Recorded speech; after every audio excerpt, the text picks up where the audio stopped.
little in the world of sports is more erratic, less predictable than the scoring of a fight. We're talking very cockily, but we don't have a judge's scorecard. You have to think that if you didn't keep score, the winner of this fight is Fennick. One never knows, but this has got to be a clear-cut win for Fennick, who has covered himself with glory. The decision is even a draw. Oh, goodness. A draw, and you can see the reaction of Sweet Pea Whitaker. He can't believe it, and frankly, I can't either. 105 to 104 in favor of the winner and still champion, Chris Eubank. Wait a minute, how did he get 105 to 104? Sorry, this doesn't seem to add up. They may have to go back and add it up again. What's holding Randall up? Oh, look at this block. Chavez. It's a bad cut and a real bad play. You want the fight to go on? They're going to go to the scorecards. Controversy again. If you implement a better scoring system that could be adhered to, better judges, and a system of recourse to address the atrocities that are taking place against the fighters, I think that something's going to happen there. I think that'll break it. It's an imperfect world, boxing. As long as we have human beings scoring, I think you're always going to have some controversies. What we want is, what we don't want, I'll say, is to have one judge have it 8-4 in rounds and another judge have it 8-4 the other way. Then we have a problem. We know there's going to be some rounds that are so close to call that one judge will give it one way, one will give it the other. And we have no problem with that. What we don't want is the wide disparity of scoring. And the controversy over scoring continued last March for the hotly contested and highly competitive WBA cruiserweight title fight between Orlin Norris and Arthur Williams was decided by one judge's very lopsided score. Patricia Morse-Jarman had it 118-110 for Norris. Unbelievable. One judge had it a little lopsided, but, despite that, I thought I won the fight clearly. Well, I felt like I was cheated, and I was real angry for a while. I mean, it took me a good while to get over it. I mean, I watched the tape over and over, and that's what kind of made me get over it, because I felt, every time I watched the tape, I knew I won. Now, tired of the controversy and eager for a resolution, Orlin Norris and Arthur Williams have decided they, and not boxing's fickle scoring system, will be the ultimate judge in tonight's rematch. Hopefully in this fight, I can be the judge in the fight. It doesn't have to go to the cards. I don't want it to go to the decision, so I'm going to be, trying my best to knock him out.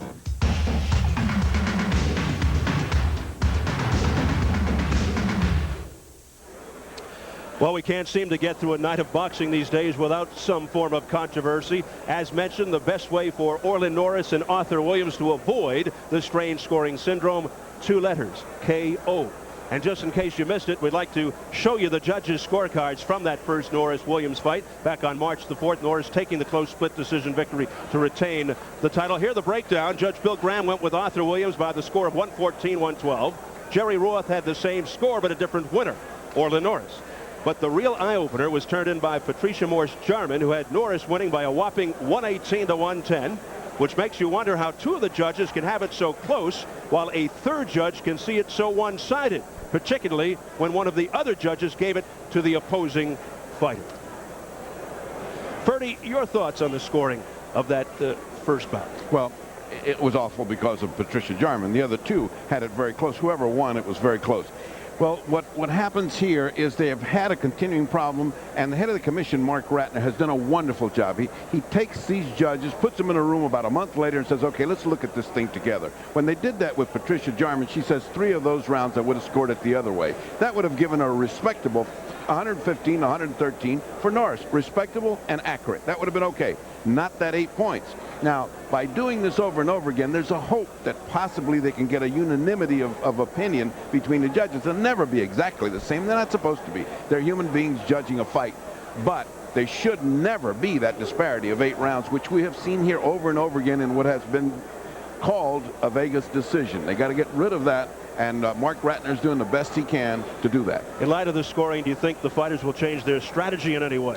You know, I don't think so, because both of them had victory right there. I mean, Williams thought he won. Norris thought he won. Williams boxed and had a great left jab going and could have finished him off. He's not going to change that. And Norris fought hard, but his mind wasn't on it. It seemed like he wandered away from his purpose. If he keeps into that game plan of rushing, a hard attack to the body, and aggressiveness, I think that Norris could win this fight more easily than he fought harder the last time, if you can understand that.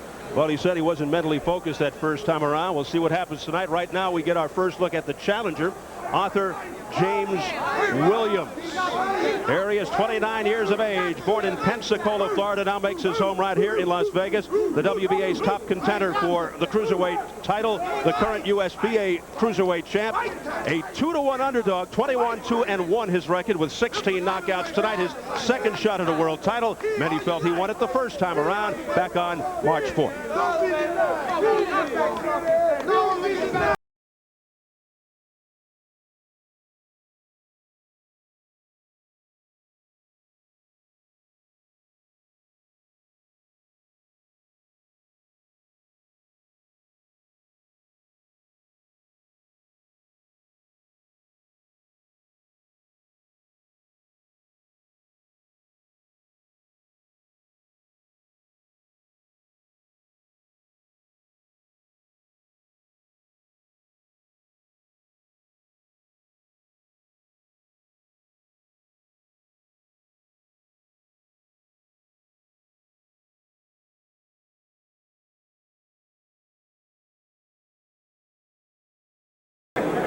Arthur Williams, who is 3-0 in rematches, revenge nothing new to this man. Back in 1991, after a third-round knockout at the hands of a fighter named Clendon Warrior, Williams' only other defeat outside of Norris, he came back with a vengeance.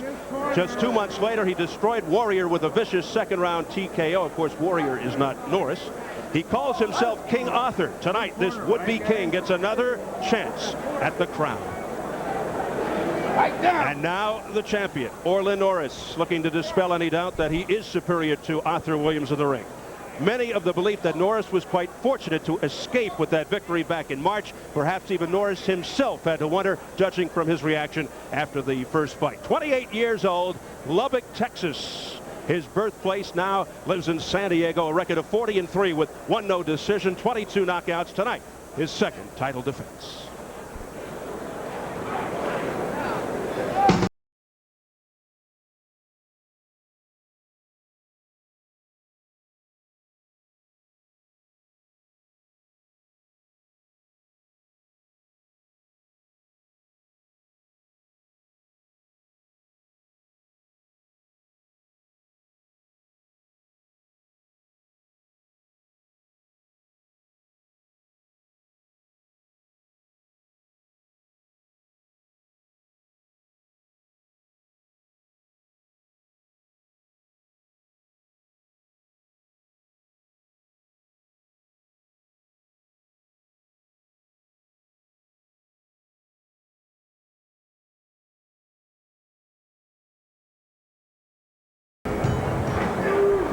Orlin Norris, who fought his first 33 fights, is a heavyweight, including 2 stints as NABF champion. After wins over Greg Page and Ronaldo Snipes, a title shot against Mike Tyson was derailed in 1990 when he lost to Bert Cooper. After losing the NABF belt in his second reign to Tony Tucker, he shed over 20 pounds, and since his move down to the cruiserweight division, he's 11-0 with 7 knockouts. Earlier, they had a problem with the ropes. We understand the third strand from the top. We'll take a look at the action earlier. The Mirage ring crew working diligently to fix it between the 2 championship fights. We'll see how it holds up. It was not the area where the fighter was knocked through the ropes earlier tonight. We showed you on the highlights when Francois Botha did the damage against Phil Scott. Looks like it's semi-repaired anyway. And here it is now, all ready to go for this main event. Let's check the numbers as we go to the tail of the tape. The age almost even, with Norris 28 and Williams 29. Williams with the 3-inch height advantage. Norris tipped the scales at 188. Williams the cruiserweight limit of 190. And the biggest disparity, as you can see, Williams with the reach advantage of nearly 8 inches. And to the WBA rules for this championship bout, the 10-point must-scoring system in effect. 3 scoring judges. No standing 8 count. The 3 knockdown rule again is in effect. Only the referee can stop the fight, and a fighter cannot be saved by the bell except in the final round. So the Grand Ballroom here at the Mirage Hotel and Casino, Las Vegas, the scene for our featured event, the WBA Cruiserweight Championship. The rematch between Orlin Norris and Arthur Williams. Set for the introductions. We go to our ring announcer, Jimmy Lennon Jr.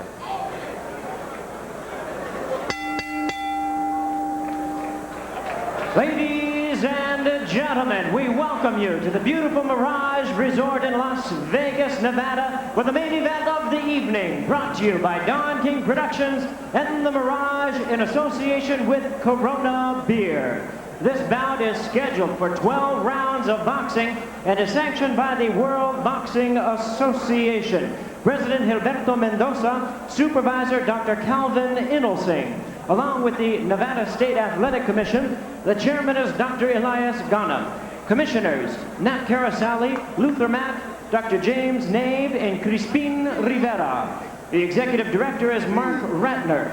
Presenting the physicians at ringside, Dr. Al Capana, Dr. William Berliner, Dr. Robert Voy. Timekeeper at the bell is Al Bisick. Keeping count of the knockdowns, Jane Broadfoot. Introducing to you the judges appointed at ringside. Chuck Jumpa, Dave Moretti, and Dolby Shirley.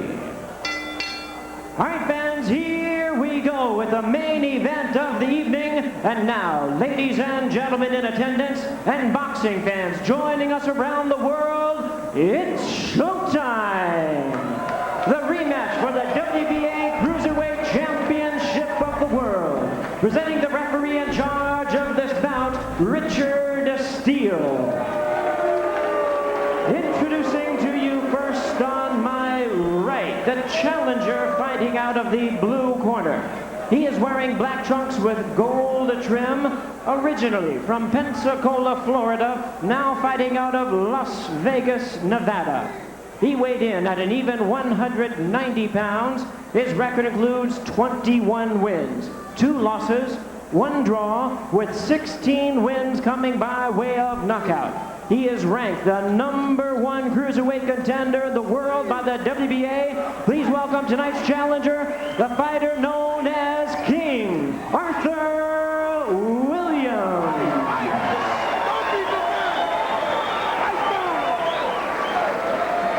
And his opponent across the ring on my left is the defending world champion fighting out of the red corner. He is wearing white trunks and hailing from San Diego, California.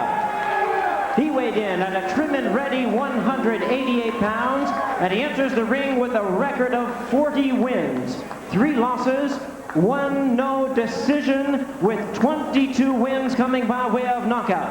Please welcome the WBA Cruiserweight Champion of the World, introducing Orlin, the Juice Norris.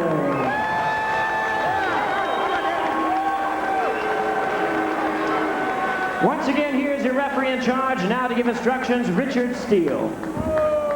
All right, you guys, I gave you both instructions in the dressing room. I'm cautioning you again, obey my commands at all times. Shake hands and good luck. The final words from Richard Steele, whose middle name is Controversy. Orlin Norris is mentioned not mentally focused for his first fight against Williams until the 6th-round wake-up call. Norris had controlled Williams in 3 or 4 sparring sessions, felt no reason to worry for the fight, but he learned a huge lesson not to take anybody for granted. He trained 3 weeks in the high altitude of Lake Tahoe, has thought about Williams every day, unlike the buildup to the first fight. Meanwhile, Williams, in the black trunks, solidified himself as a major figure in the unpopulated, often maligned cruiserweight division, despite losing to Orlin Norris. It took some guts to fight Norris, undefeated as a cruiserweight. And Williams erasing doubts that he would crumble under the pressure and power of Orlin Norris. Williams will start out rather tentative here. He hadn't got that strong jab that was dominating that last fight.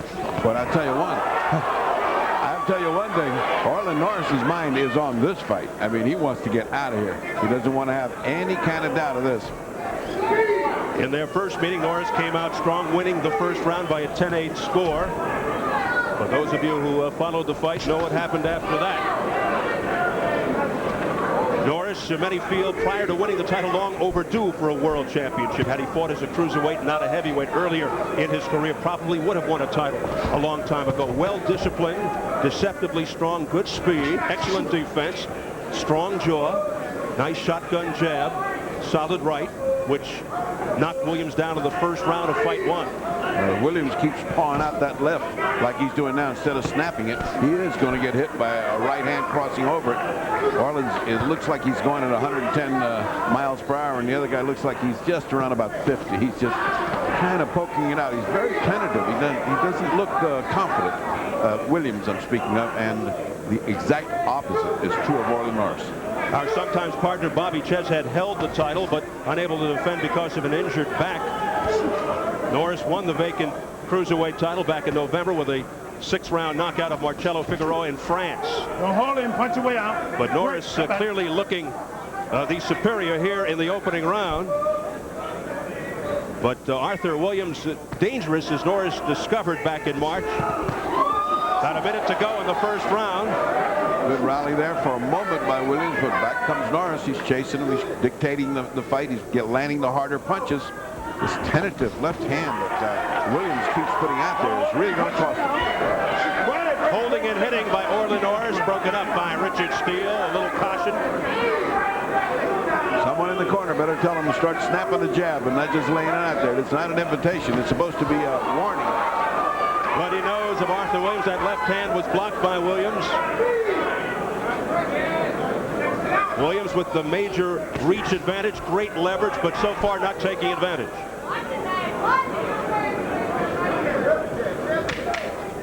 Final seconds of round one. Good opening round for Orlin Norris.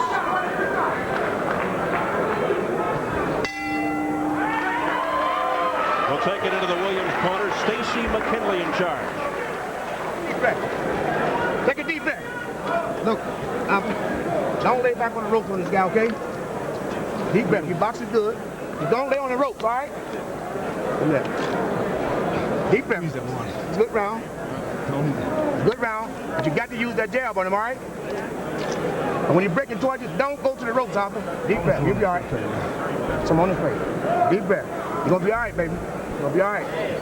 You're going to be all right. Watch him break in with that hook. You block that hook. You counter with a right hand. Let's watch the aggression of Orlin Norris. See, he is on top of him. That was a good hook followed by it was a missed right hand and then a good left hook followed it. Look at the effect. All the way back to the ropes goes Williams, and that's what his corner is telling him not to do. You heard the corner tell Williams you got to start with a jab. That little thing dinky thing he's getting out there is that's not going to do the job. Stacy McKinley doesn't want Williams to move around as much here in the rematch. He wants him to settle down, use more leverage, not swing wildly, shorten up the punches. He taught him what he calls a Joe Louis jab and a teasing jab. In the first fight, Williams used it more as a range fighter. You see the blood from the nostril of Arthur Williams. He was bloodied in round one.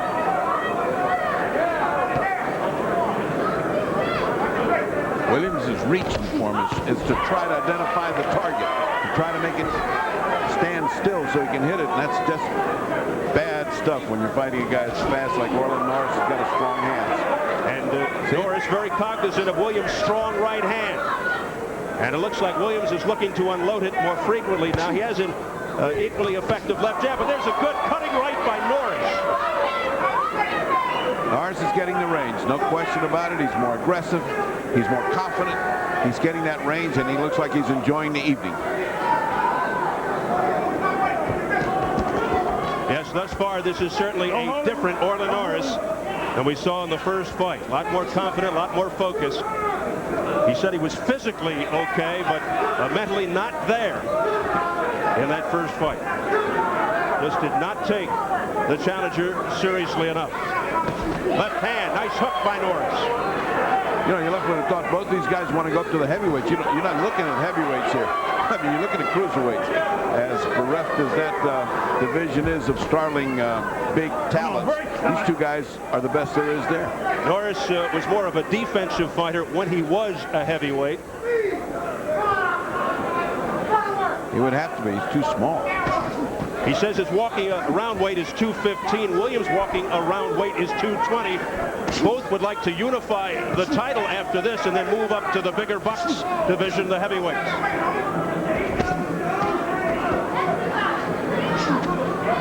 Well, I would rather be the champion of the cruiserweights for a few years than I would be just another contender in the heavyweights. So my philosophy, be a champion. That may have been the best punch by Williams. That kind of spun Norris's head a bit.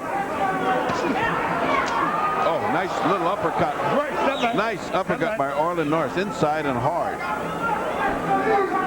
Kind of unseen punches, which the public doesn't see, but the other guy feels a jolt. Mentioned the off-malign cruiserweight division. This division has had its problems over the years because it's been more of a holding zone. That's what it is. It's a holding pattern to go up to the heavyweight, and the only one that's ever been able to do it is Evander Holyfield. Here's a right hand. Crunching right hand by Orlin Norris. Keep him up. Nice overhand right. He's doing what he wants to, is Orlin Norris.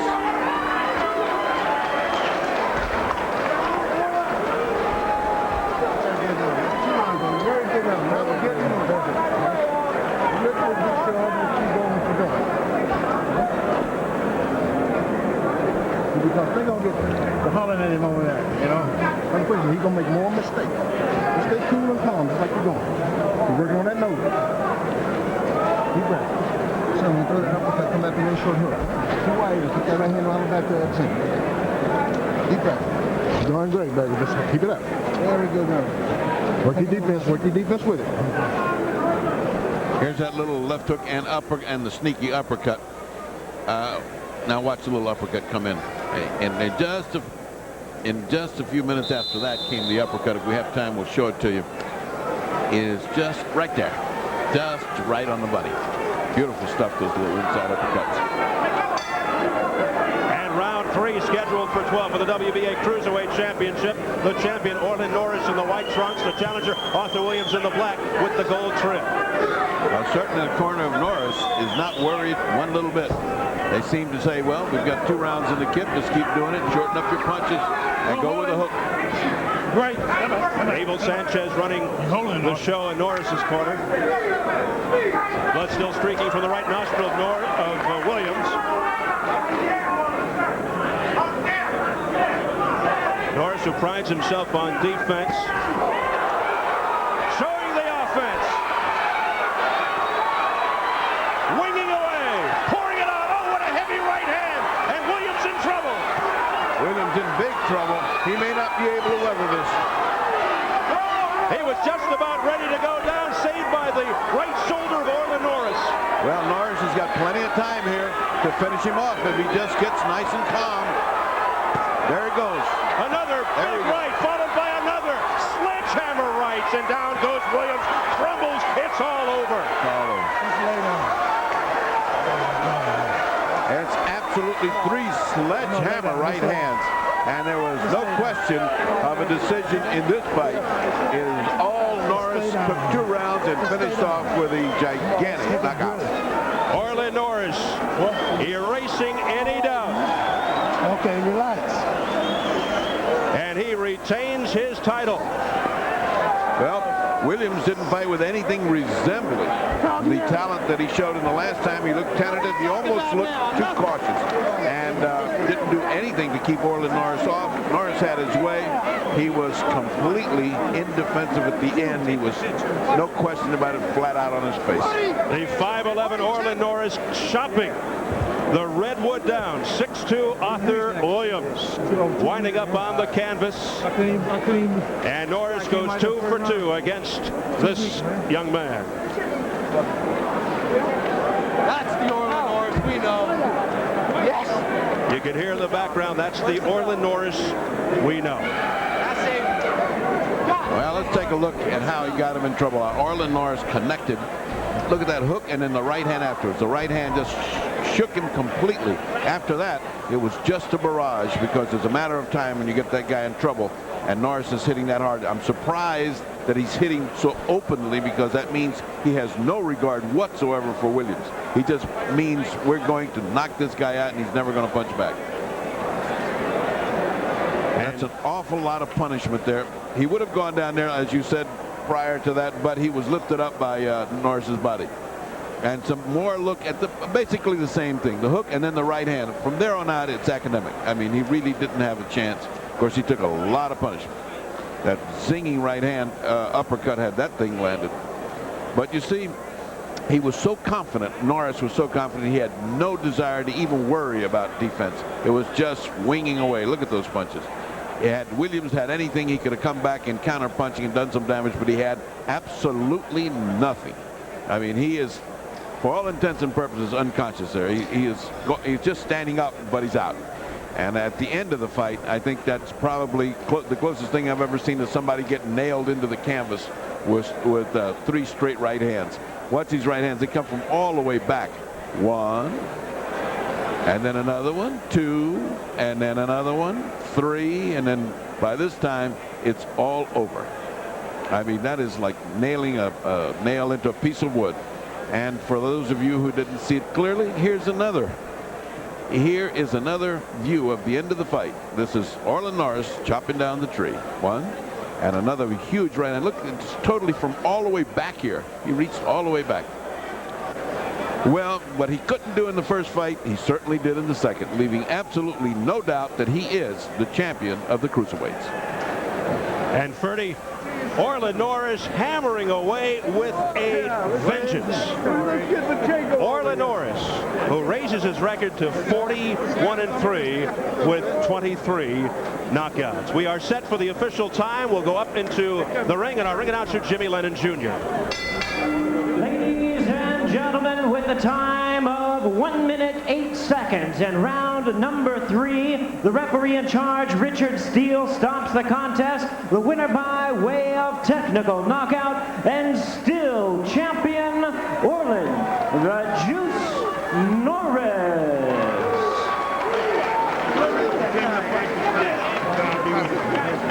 So there you have it, Orlin Norris taking the rematch with Arthur Williams, and the door is now wide open to try and unify the cruiserweight title if that's what he wishes to do, by beating Anaclet Wamba and Al Cole, the other cruiserweight champions, and then perhaps move back up to heavyweight for the bigger money. The fight doctor is standing by in the ring with the winner. Ferdy? Well, you said there wasn't going to be any doubt this time. There was going to be no doubt, just 2 words, K and O. That's right. Now it's Orlin Norris versus Dr. Freddie Pacheco. All right, we'll get it on the next time, but this time you beat me good. Yeah. Well, you know, it was a good fight, you know. I came out to do what I wanted to do. I was able to do it, and I took him out. Let's take a look at when you first got him in trouble. Let's look at this. You tell me what you were doing, because these shots were great. All right, I'm just waiting on him, taking my time, because before the last fight, he was getting away from a lot of my shots. I was putting my feet together perfectly, and then stepping in, and then, because if he would have moved back, I still would have got him. He didn't seem to have any jab to keep you off. Look at these punches. You're throwing them from way back, like as you didn't have any worry that that guy was going to counter punch. He was out. He was hurt. You know, it's only a matter of time at that point. As you will see the end of the fight as it comes up on our replay, you will see how you throw punches from so far back you must have dislocated. Here's the one where you throw 3 humdingers. Watch this. Talk to us. These are the right hands that hammered him into the canvas.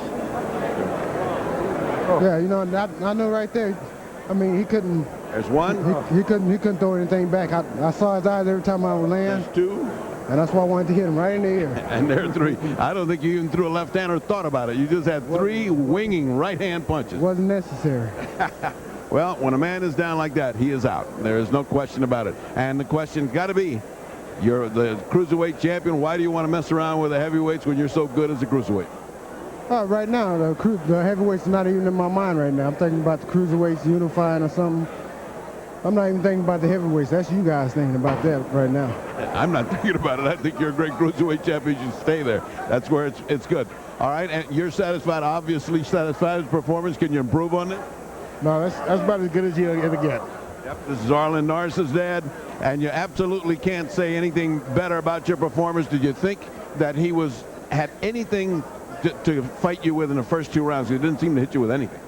Well, I mean, I knew he had the jab, but I don't know if I kept him circling to his right, he had nothing.